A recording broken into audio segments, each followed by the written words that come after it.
Welcome to our mini blog.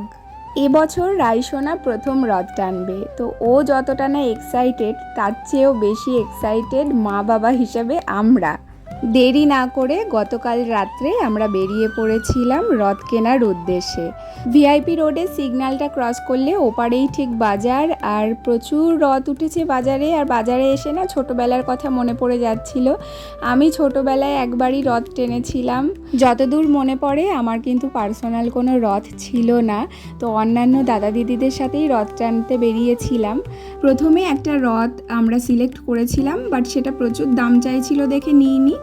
আরও সামনের দিকে এগিয়ে আসলাম, তো এখানেও প্রচুর রথ ছিল। তো এখান থেকে ফাইনালি আমরা একটা রথ সিলেক্ট করি, যেটা দাম নিয়েছিল 180 টাকা।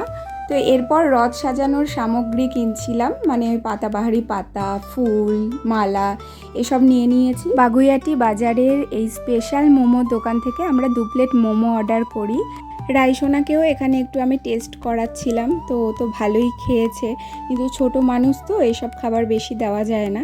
এরপর আর কি একে একে আমাদের সামগ্রীগুলো নিয়ে বাড়ির দিকে রওনা দিলাম। কেমন লাগলো মিনি ব্লগটা অবশ্যই জানিও।